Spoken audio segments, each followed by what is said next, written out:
Comienza Historia de la Iglesia. Un programa dirigido por Alberto Bárcena.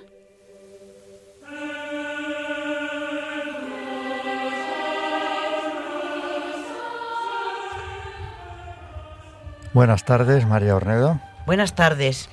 Buenas tardes, Carmen Turdemontis. Buenas tardes. Buenas tardes a nuestros oyentes de Historia de la Iglesia en Radio María.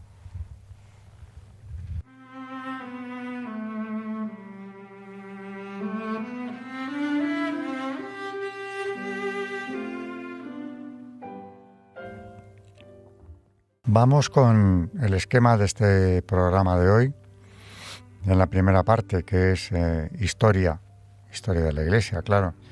Lo hemos venido relacionando con la de España durante muchísimos programas porque tiene mucho que ver y de hecho seguimos un poco en esa línea.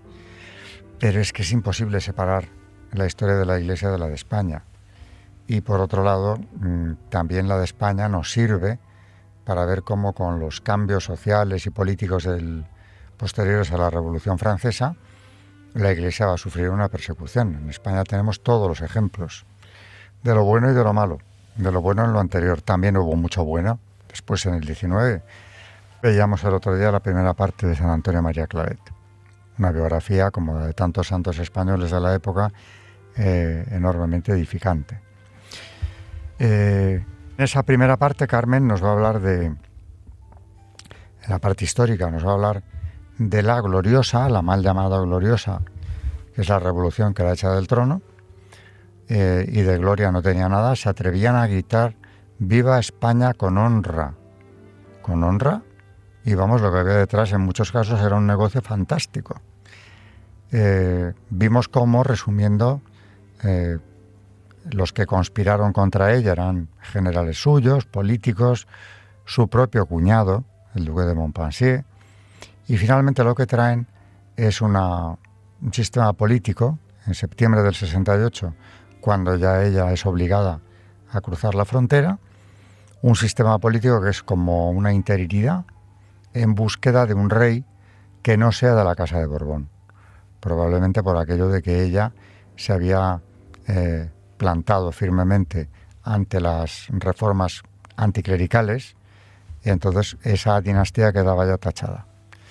De ahí el grito de los Borbones, jamás, jamás, jamás. Otros sí. Claro, ¿quiénes eran idóneos? La Casa de Saboya, de los cuales una buena parte estaban ya excomulgados, porque habían ido contra los estados pontificios y porque además también, por supuesto, hicieron una política rodeada de masones y pusieron en marcha una revolución en Italia, que ya la traeremos aquí, porque es una revolución, la unificación de Italia, que al final tiene por objetivo acabar con las monarquías católicas y, por supuesto, con los estados del Papa. Bueno, pues aparte de estas cosas, Carmen lo que nos trae hoy es qué medidas tomó el nuevo régimen mientras venía o no llegaba Amadeo de Saboya, que fue el elegido, contra la Iglesia, que son terriblemente radicales. Claro que esto se entiende si tenemos en cuenta quiénes son los autores de la gloriosa.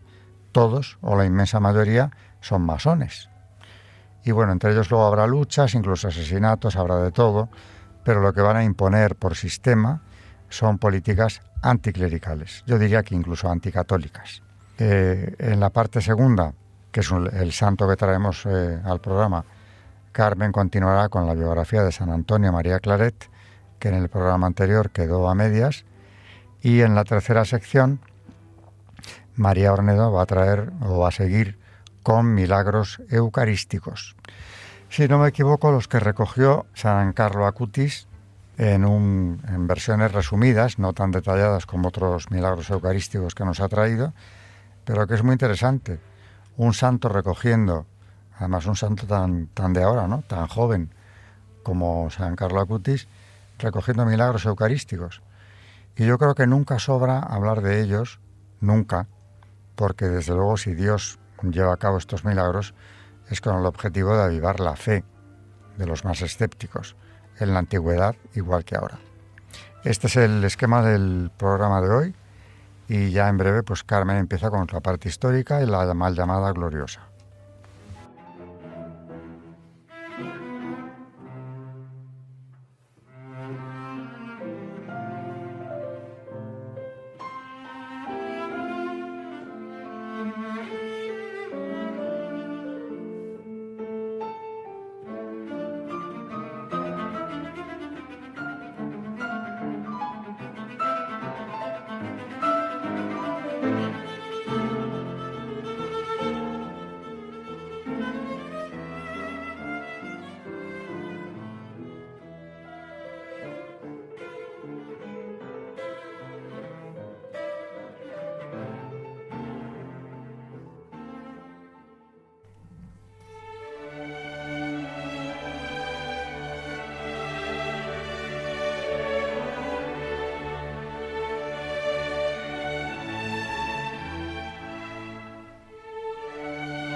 Al mes de haber triunfado la Revolución, la Gloriosa, en octubre de 1868, el Supremo Consejo del Grado 33 hacía llegar al nuevo gobierno una serie de peticiones bien características.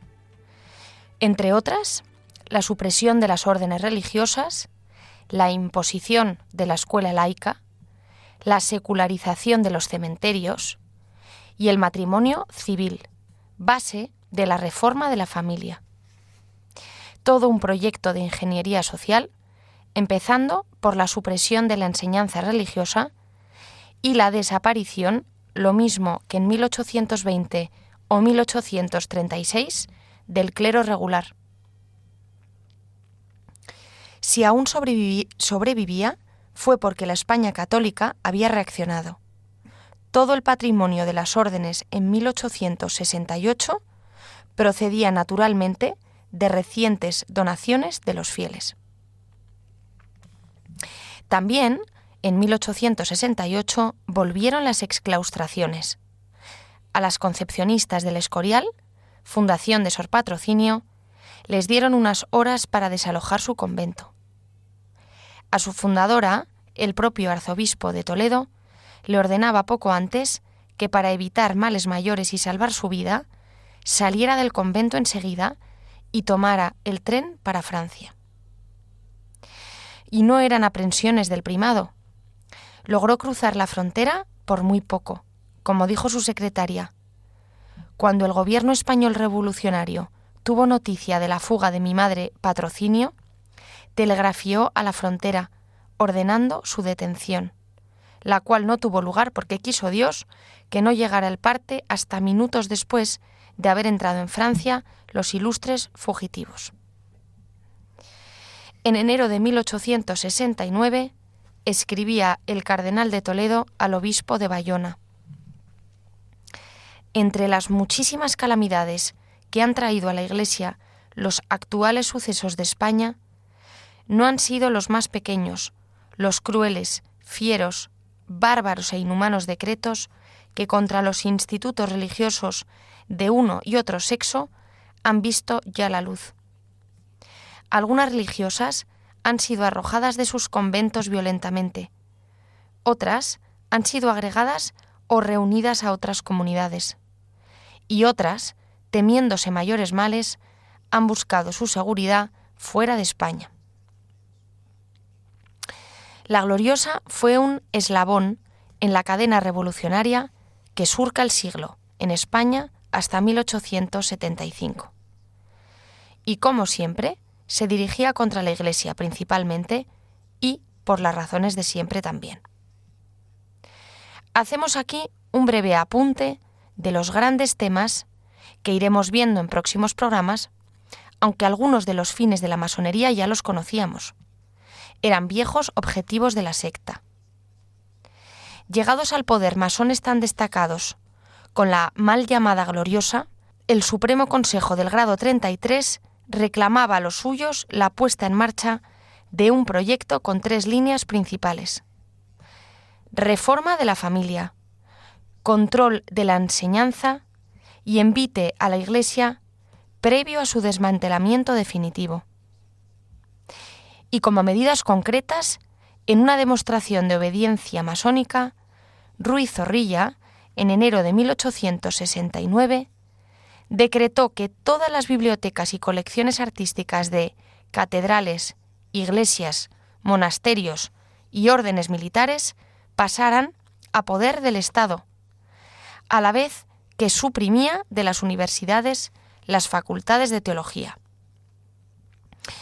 No se trataba solamente de anular a la Iglesia, sino también de borrar la ciencia que trata de Dios y de sus atributos y perfecciones. Siempre, realmente, se ha tratado de lo mismo. La lucha es contra Dios, no solo contra sus ministros y consagrados. Respondiendo a otra de las peticiones del Supremo Consejo, se suprimían varias diócesis. Y una vez más, los jesuitas eran expulsados. Una de las peticiones que no fueron atendidas, quizá por falta de tiempo, fue la que había presentado en último lugar el órgano rector de la masonería, la octava, que era la abolición del celibato eclesiástico. Una cuestión interna de la Iglesia en la que el Estado no tenía nada que decir. Ese era el elevado concepto de la libertad que tenían aquellos liberales cuando se trataba del clero, lo que se venía repitiendo desde 1789. Los protagonistas de la Gloriosa no tardaron en enfrentarse por las personas que debían ocupar el trono. Prim consiguió traer a España un rey de ascendencia masónica que pudo iniciarse en la masonería en España. No está claro que fuera masón como se creía su padre, Víctor Manuel II, que sí lo fue. De la Casa de Saboya, además, beneficiaria reciente del despojo de los estados del Papa. Serrano, sin embargo, apoyaba a Montpensier en sus pretensiones. El resultado fue un crimen entre hermanos. El asesinato de Prim, en la madrileña calle del Turco, parece claramente urdido por ellos. El Orleans, frustrado en su ambición, y su agente, el general Duque de la Torre, que alcanzaba la jefatura del Estado. Provisional, pero jefatura, al fin y al cabo, gracias a la Revolución. Le encargarían la ejecución del magnicidio a otro masón, el diputado José Paul y Angulo, que aunque ya no lo era en absoluto, había sido amigo de Prim. A Prim se le celebró, según Pérez Galdós, un funeral masónico de cuerpo presente, lo que motivaría una purificación posterior de la iglesia de Nuestra Señora de Atocha, porque se habría celebrado allí, en sagrado, sin el menor reparo, algo que Ferrer Benimeli considera simplemente novelesco, licencia literaria, aunque no explica bien por qué, ni parece probable que Galdós se entregara sin base a tales fantasías, por mayor que estuviera cuando lo escribió. Pero el caso es que Amadeo de Saboya se quedó solo. Muerto Prim, las logias se desentendieron de él, por mucho que procediera de tan masónica familia, incluso aunque fuese él mismo masón. Había otros intereses en juego, defendidos por los masones, los mismos, sin duda, que estaban detrás de la muerte de su valedor. Y sobre el magnicidio, echaron tierra hasta lograr la definitiva impunidad de sus autores. Un sumario de 18.000 folios, instruido por 13 jueces y varios fiscales, durante 10 años y lleno de pruebas incriminatorias, quedó finalmente en nada. No hubo juicio, ni culpables, ni castigos. Con razón, 10 años más tarde, hablando de crímenes masónicos, decía León XIII, el asesino burla muy a menudo las pesquisas de la policía y el castigo de la justicia. Tuvo que llegar el siglo XX para que se tratara de esclarecer la verdad, pero entre todo lo que se ha publicado surgen contradicciones y se aprecian, en alguna de las versiones, evidentes inexactitudes. Y además de la lectura de dichas publicaciones, se desprende que quedan muchos puntos oscuros, algunos de los cuales ya nunca podrán aclararse. Tal ha sido el deterioro, al parecer intencionado, de piezas fundamentales del perdido y recuperado sumario, aunque todavía se puede avanzar más en esa dirección, a pesar de haberse recurrido ya a la medicina forense, abriendo nuevas hipótesis cada vez más inquietantes. Aunque se ha avanzado, no será fácil cerrar el asunto de manera satisfactoria. Ya mucho antes, en 1892, Tirado Rojas había revelado la clave masónica del crimen, pero dio una versión diferente de las barajadas después. Aunque no las excluye porque quedan lagunas, también en la suya, que podrían explicarse combinándola con las otras. Según él, la muerte del general Prim fue acordada por el Tiro Nacional, en la sesión celebrada durante la noche del 16 de noviembre de 1870, horas después de haber sido elegido para el trono de España don Amadeo de Saboya. Y conviene saber que el Tiro Nacional era una sociedad secreta que tenía por objeto aparente la unión de los trabajadores para lograr la emancipación del llamado Cuarto Estado por medio del planteamiento de ideas socialistas, pero que en realidad no era otra cosa que una de estas asociaciones secretas auxiliares de la masonería, cuando ésta quiere eludir la responsabilidad de los crímenes que prepara. Tirado afirma que Ruiz Zorrilla conocía los planes de Paul y Angulo, que fue quien lanzó la propuesta del asesinato y le advirtió que el gobierno estaba sobre la pista de sus proyectos, amenazándole con hacerle sentir todo el rigor de la ley si llegaba a realizarlos. Proyectos que, sin embargo, habían sido aprobados por todos los jefes de distrito de El Tiro Nacional en esta referida reunión del 16 de noviembre. Fuera cual fuese el grado de connivencia del gobierno, el autor material del crimen fue convenientemente cubierto después de cometerlo. Paul, después de haber estado oculto 2 días en una casa de la calle de la Abada, pudo salir para el extranjero gracias al influjo del signo masónico, que de tantos riesgos libra a los afiliados de la secta. Los instigadores seguramente murieron cuando les llegó su hora, cubiertos de honores. Porque, ¿quién fundó el Tiro Nacional? ¿Quién pagó a precio de oro y encubrió a los sicarios? ¿Quién logró que el sumario se fuera alargando para que no se celebrara juicio? Y por último, ¿quién consiguió que se archivara sin mayores consecuencias? Bueno, pues esta es la España con honra que decían los revolucionarios que dieron el golpe contra Isabel II. Esta es la honra que pueden exhibir. Y si prescindimos de crímenes masónicos y magnicidios, pues yo creo que conviene repasar, aunque sea mentalmente y rápidamente también, lo que el Supremo Consejo del Grado 33 reclama de los que han dado el golpe, medidas anticlericales, anticatólicas en definitiva, ¿no? Es muy significativo que, aparte de otro nuevo expolio contra la Iglesia, esta vez además también se supriman las facultades de teología. Es decir, que la ciencia que estudia de las perfecciones de Dios, esa no se debería de estudiar. Bueno, tienen otras cosas como la reforma de la familia, que ya se ha mencionado aquí y en el programa anterior, ir introduciendo, claro, en aquella época lo más que se podía aspirar era el divorcio. Luego han ido en esa dirección haciendo una reforma mucho más profunda hasta llegar a desvirtuarla. Y luego lo de la desacralización de los cementerios, que es una fijación recurrente en ellos.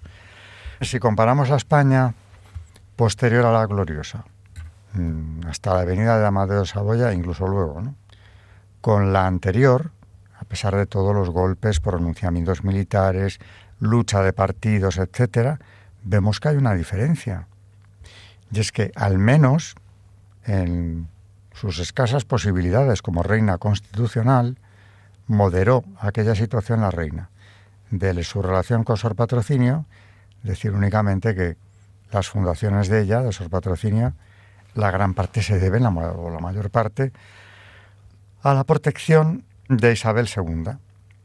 Por cierto, que es ella la que abre el proceso de beatificación con una carta en la que va explicando cuál había sido el verdadero papel de la monja durante su reinado y cuál el que le habían atribuido los masones, como dice ella misma en la carta, ¿no? Así que hay mucho que esclarecer en el siglo XIX y concretamente en el español para entender las vicisitudes de la Iglesia y también la situación tan complicada que se le crea y a pesar de todo, bueno, ¿qué conclusión sacamos? Pues que como la Iglesia no es de los hombres, es de Cristo, pues sale a flote una y otra vez, para enorme desdicha de quienes la quieren hundir definitivamente, ¿no? Aquí llevamos ya varios programas viendo de qué manera lo han intentado, concretamente desde la Revolución Francesa, imparablemente, y no han acabado de conseguirlo, por mucho daño que hayan hecho. Bueno, esta era la parte histórica y la segunda, que es el santo del día, como dije al principio en el esquema, también le corresponde hacerlo a Carmen, que nos trae lo que quedaba de la biografía de San Antonio María Claret. Recordemos que es el santo tan difamado, y por eso le traemos aquí, del reinado de Isabel II, por eso y porque edifica mucho su vida, del que llegaron a decir verdaderas bajezas y publicarlas incluso en viñetas pornográficas, ¿no? Así que vamos con San Antonio María Claret.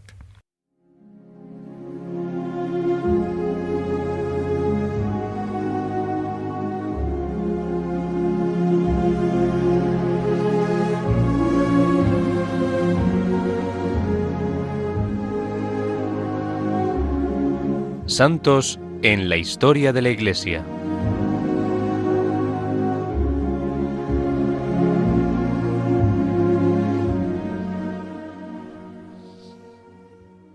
En el último programa habíamos hablado de San Antonio María Claret y recordamos que acababa de estar en Roma porque en un momento dado se quiso hacer jesuita, pero el general de los jesuitas, Jan Rotan, al ponerse enfermo le dice con gran resolución que es la voluntad de Dios que se vaya pronto a España y que no tuviese miedo.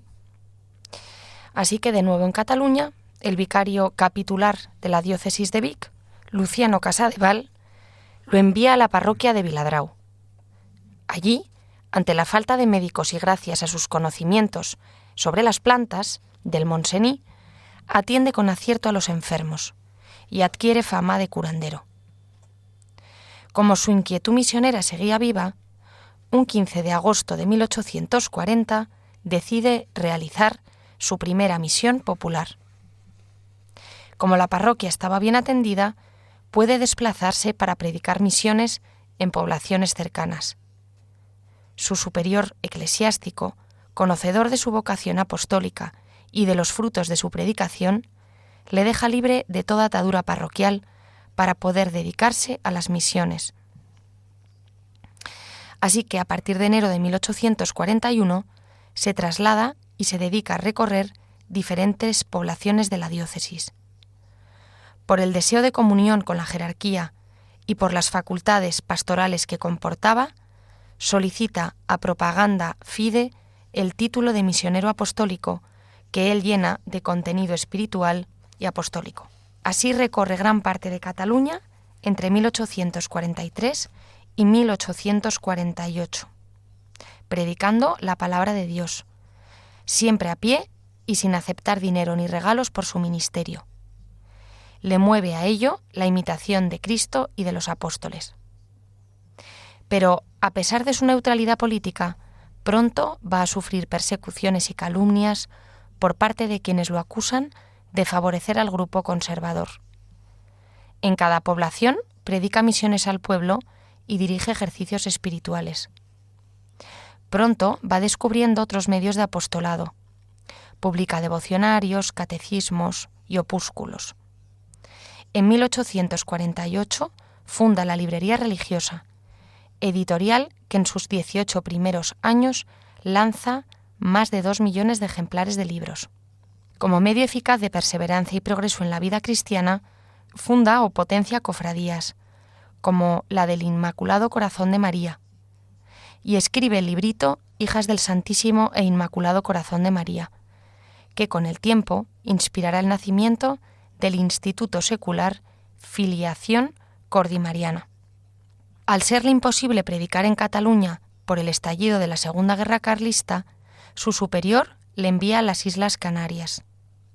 De febrero de 1848 a mayo del año siguiente, recorre casi toda la isla de Gran Canaria y poblaciones de Lanzarote. Pronto le comienzan a llamar el Padrito. Tan popular se hizo tan pronto que es copatrono de las diócesis de Las Palmas junto con la Virgen del Pino. De vuelta ya en Cataluña, el 16 de julio de 1849, funda en una celda del seminario de Vic la Congregación de los Misioneros Hijos del Inmaculado Corazón de María. La gran obra de Claret comienza humildemente con 5 sacerdotes dotados del mismo espíritu que el fundador.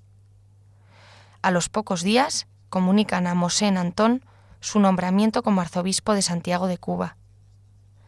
A pesar de su resistencia y preocupación por no dejar huérfanas a la librería religiosa y a la recién fundada Congregación de Misioneros, se ve obligado por obediencia a aceptar el cargo. Es consagrado el 6 de octubre de 1850 en la Catedral de Vic. La situación en la isla de Cuba es deplorable. Explotación y esclavitud, inmoralidad pública, inseguridad familiar, desafección a la Iglesia y sobre todo progresiva descristianización. Nada más llegar, el nuevo arzobispo comprende que lo más necesario es emprender un trabajo de renovación de la vida cristiana y promueve una serie de campañas misioneras en las que participa él mismo para llevar la palabra de Dios a todos. Da a su ministerio episcopal una interpretación misionera. En 6 años recorrió 3 veces la mayor parte de su inmensa diócesis. Se preocupa de la renovación espiritual y pastoral del clero y de la fundación de comunidades religiosas. Para la educación de la juventud y el cuidado de las instituciones asistenciales, logra que los escolapios, los jesuitas y las hijas de la caridad establezcan comunidades en la isla. Con la madre Antonia París, funda el convento de las religiosas de María Inmaculada, misioneras claretianas, el 27 de agosto de 1855. Lucha contra la esclavitud, crea una granja escuela para niños pobres, pone una caja de ahorros con marcado carácter social. Tanta y tanta diversa actividad le supone enfrentamientos, calumnias, persecuciones y atentados. El sufrido en Holguín el 1 de febrero de 1856 casi le cuesta la vida, aunque le proporciona el gozo martirial de derramar su sangre por Cristo. Y así la reina Isabel II lo elige personalmente como su confesor en el 57 y se ve obligado a trasladarse a Madrid. Debe acudir a Palacio al menos semanalmente para ejercer su ministerio de confesor y ocuparse de la educación cristiana de la princesa Isabel y del príncipe Alfonso, de las infantas también que nacerán en los años sucesivos. Debido a su influencia espiritual y a su firmeza, poco a poco va cambiando la situación religiosa y moral de la corte. Vive austera y pobremente. Los ministerios del palacio no llenan ni el tiempo ni el espíritu apostólico de Monseñor Claret, que ejerce una intensa actividad en la ciudad. Predica y confiesa, escribe libros, visita cárceles y hospitales. Aprovecha los viajes con los reyes por España para predicar por todas partes. Promueve la Academia de San Miguel, un proyecto en el que pretende aglutinar a intelectuales y artistas para que se asocien para fomentar las ciencias y las artes bajo el aspecto religioso. En 1859, la reina le nombra protector de la Iglesia y del Hospital de Montserrat de Madrid, también presidente del monasterio del Escorial. Su gestión al frente de esta institución no puede ser más eficaz y amplia. Restaura el edificio, recupera los campos productivos para el financiamiento y equipamiento de la Iglesia, establece una corporación de capellanes. Una de sus mayores preocupaciones será dotar a España de obispos idóneos y plenamente entregados a su misión, y proteger e impulsar la vida consagrada. En este aspecto, influye en varios fundadores espiritualmente y ayuda a muchísimas congregaciones religiosas. Mantiene siempre y celosamente su independencia y neutralidad política, lo que le acarrea múltiples enemistades. Se convierte, como ya hemos visto, en el blanco del odio y venganza de muchos. No obstante, de haber marchado siempre con precaución en este terreno, se refiere a los favoritismos, no he escapado a las malas lenguas, decía él mismo. Su unión con Jesucristo alcanza un punto álgido en la gracia de la conservación de las especies sacramentales otorgada en la granja el 26 de agosto de 1861. A raíz de la gloriosa, la revolución que hemos visto hoy, de septiembre de 1868, parte con la reina hacia el exilio. En París mantiene su ministerio con la reina y el príncipe de Asturias, funda las conferencias de la Sagrada Familia y se prodiga en múltiples actividades apostólicas, especialmente en favor de los inmigrantes. En abril de 1869, con motivo de la celebración de las bodas de oro sacerdotales del Papa Pío IX y de los trabajos preparatorios del Concilio Vaticano I, se despide de la familia real y se traslada a Roma, donde vive en el convento de San Adrián de los Mercedarios. En el concilio interviene apasionadamente en favor de la infalibilidad pontificia. Al concluir las sesiones, con la salud ya muy quebrantada y presumiendo próxima su muerte, se traslada a la comunidad que sus misioneros desterrados de España han establecido en Prades, en Francia. Hasta allí llegan sus perseguidores, que pretenden apresarlo y llevarlo a España para juzgarlo. Por ello, se ve obligado a huir como un delincuente y refugiarse en el monasterio cisterciense de Fontfroid, cercano a Narbona. En este escondido cenobio, rodeado del afecto de los monjes y de algunos de sus misioneros, fallece a los 62 años y 10 meses de edad, el 24 de octubre de 1870. Es beatificado por Pío XI el 25 de febrero de 1934 y Pío XII lo canoniza el 7 de mayo de 1950.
Bueno, pues del blanco al negro, de la imagen que quisieron divulgar de él, sus enemigos, que eran los de la Iglesia, por supuesto, en España en ese momento revolucionario, a la realidad que se acaba imponiendo y gracias a Dios, pues hace ya mucho que están los altares.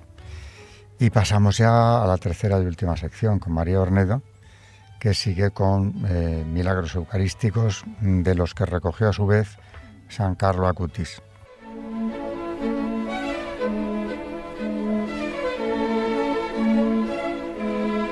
El Magisterio de la Iglesia.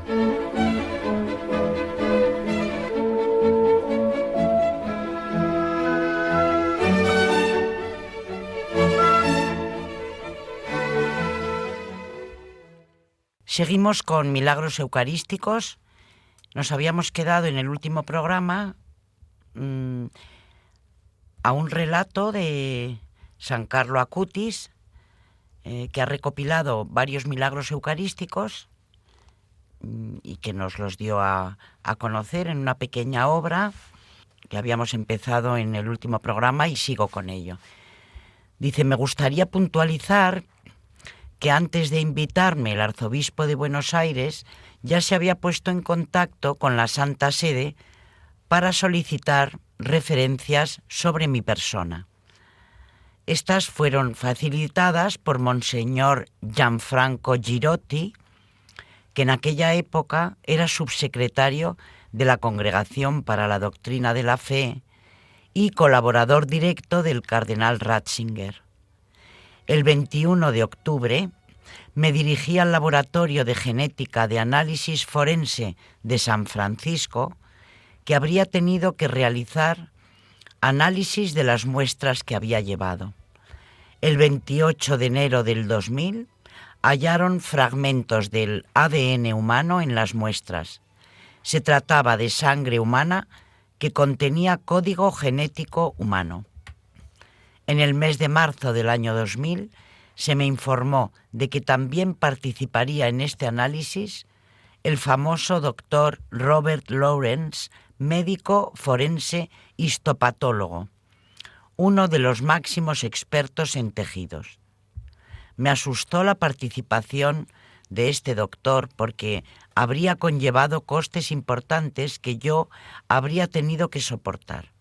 Pero me dijeron que querían que colaborara porque en las muestras habían hallado sustancias que parecían tejidos humanos. El doctor Lawrence estudió las muestras y halló piel humana y glóbulos blancos. En el mes de diciembre del 2000, el doctor Lawrence me dice que habría podido conseguir más muestras de ADN. En 2001 acudí con las muestras que se identificaron las células blancas y me dijo que era muy probable que las muestras correspondieran al tejido del corazón.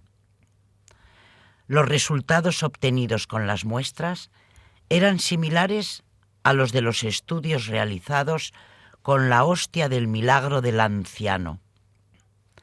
En 2002 enviamos la muestra al doctor John Walker, a la Universidad de Sydney, en Australia, que confirmó que las muestras tenían células musculares y glóbulos blancos intactos.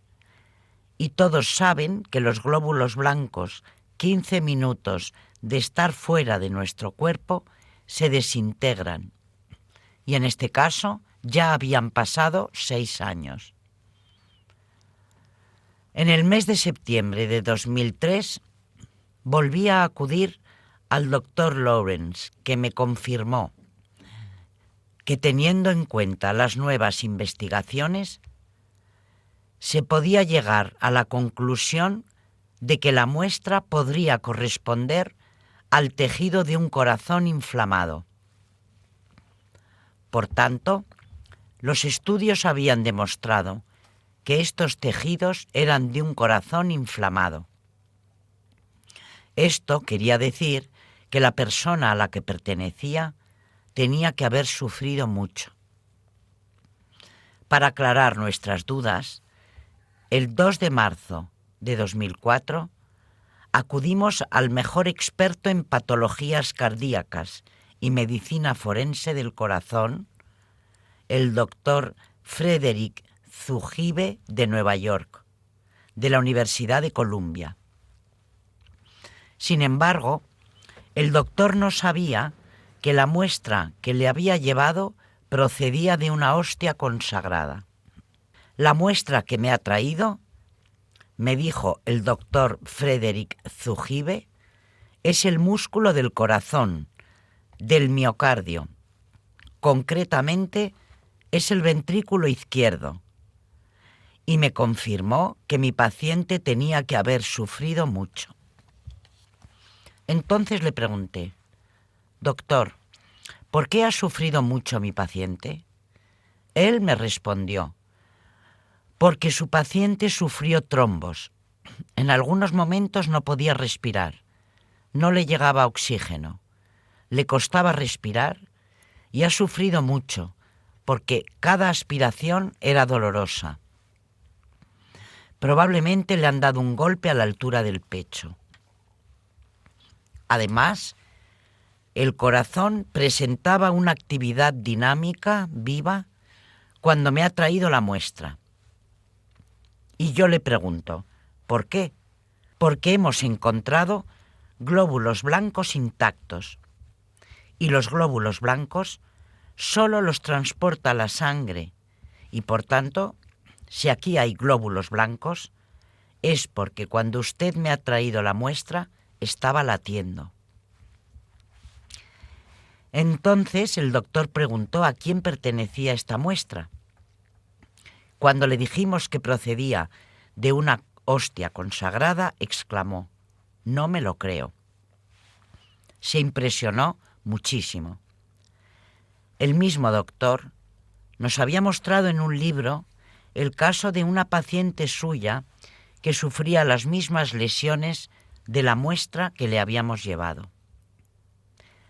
El miocardio es el músculo que da vida a todo el corazón y a nuestro organismo. Precisamente un teólogo me hizo notar que el hecho de que fuera el miocardio no era casual, sino que ocultaba un simbolismo. El Señor en este milagro nos ha querido mostrar su miocardio, que es el músculo que da la vida a todo el corazón, del mismo modo que hace la Eucaristía con la Iglesia. ¿Y por qué el ventrículo izquierdo? Porque de él llega la sangre purificada, y Jesús es quien purifica a su Iglesia de los pecados. Doctor, me dijo entonces el doctor Frédéric Zugibe, cuando usted me trajo esta muestra, este corazón estaba vivo.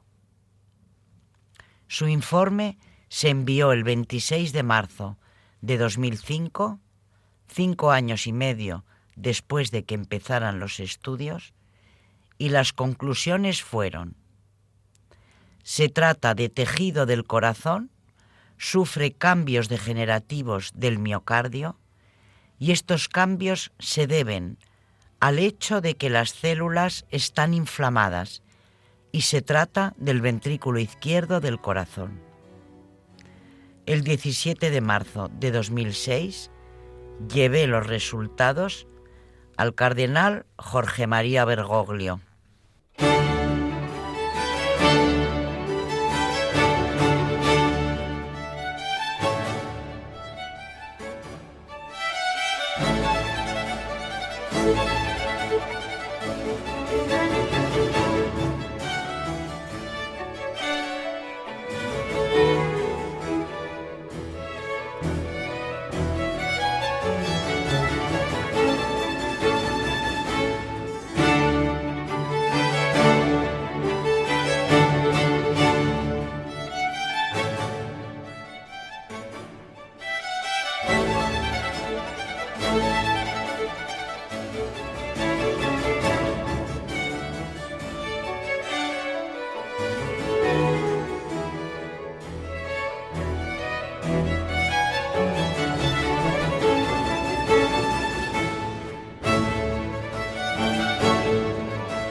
Vamos a seguir con esta recopilación de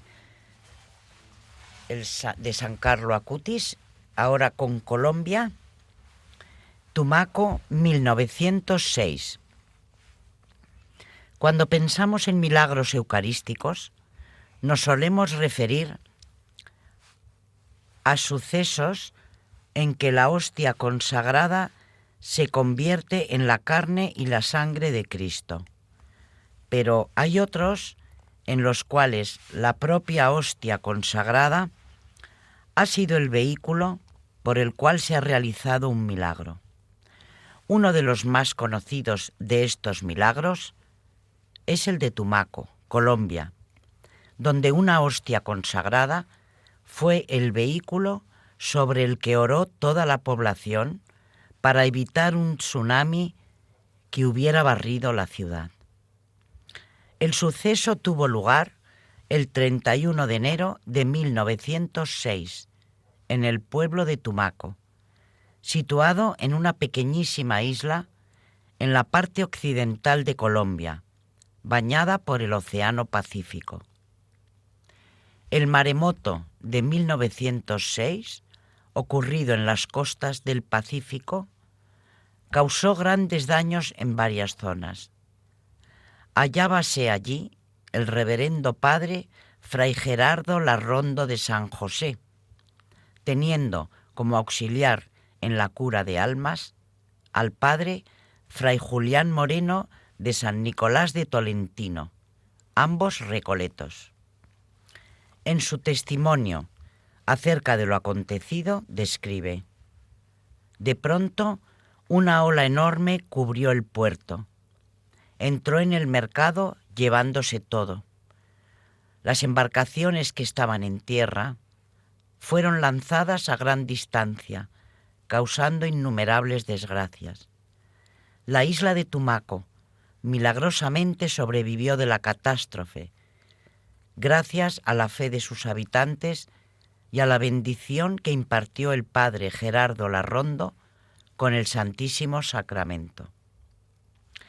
Eran las 10 de la mañana cuando comenzó a sentirse un espantoso temblor de tierra, siendo este de tan larga duración que, según cree el padre Larrondo, no debió bajar de 10 minutos, y tan intenso que dio con todas las imágenes de la iglesia en tierra. El pánico se apoderó del pueblo, que se agolpaba en la iglesia y alrededores, llorando y suplicando a los padres que organizaran inmediatamente una procesión. Animaban y tranquilizaban a los fieles, asegurando que no había motivo para tan horrible espanto como el que se había apoderado de todos, y en esto se ocupaban los dos fervorosos ministros del Señor cerca de la iglesia, cuando advierten que como efecto de aquella continua conmoción de la tierra, iba el mar alejándose de la playa y dejando en seco quizá hasta 1,5 kilómetros de terreno, de lo que antes cubrían las aguas, las cuales iban a la vez acumulándose mar adentro, formando como una montaña que al descender del nivel había de convertirse en formidable ola, quedando probablemente sepultado bajo ella o siendo tal vez barrido por completo el pueblo Tumaco, cuyo suelo se halla precisamente a más bajo nivel que el del mar.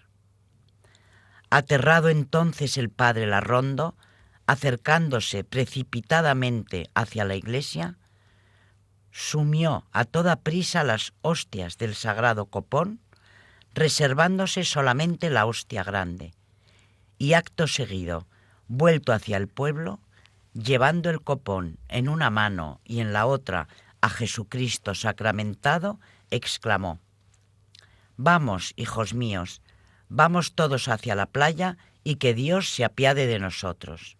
Poco tiempo había pasado cuando ya el padre Larrondo se hallaba en la playa, y aquella montaña, formada por las aguas, comenzaba a moverse hacia ellos, y las aguas avanzaban con impetuosa fuerza, sin que poder alguno de la tierra fuera capaz de contrarrestar aquella terrible ola, que en un instante amenazaba destruir el pueblo de Tumaco.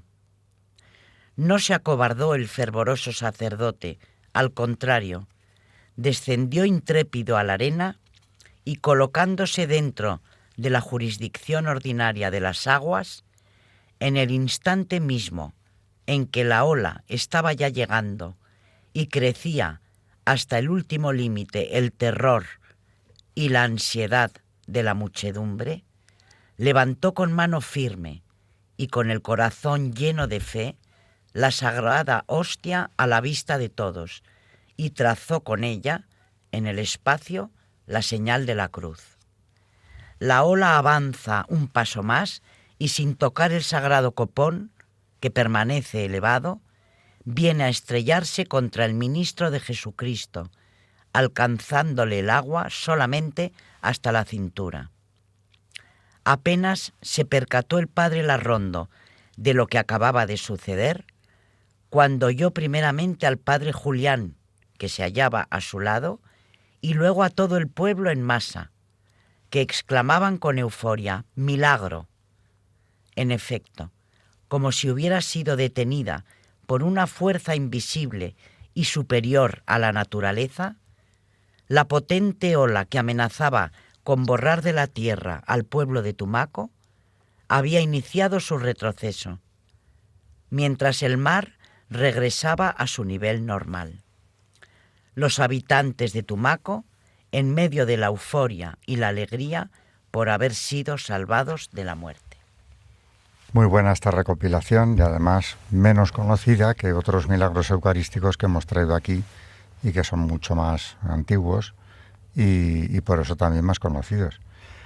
Pero es muy consolador ver cómo Dios se sigue manifestando, a veces de manera tan visible, tan sensible, a los fieles, incluso a los que dudan, para convertirles o para confirmarles en la fe.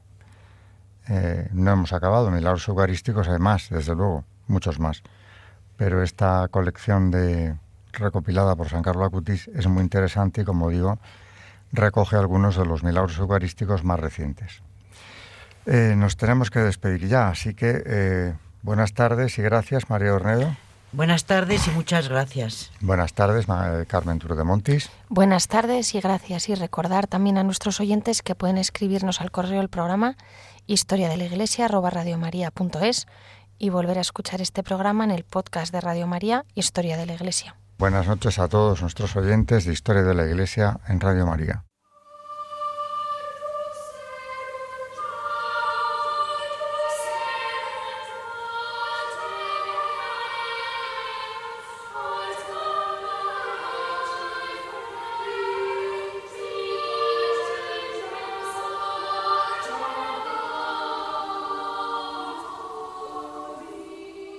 Han escuchado Historia de la Iglesia, un espacio dirigido por Alberto Bárcena.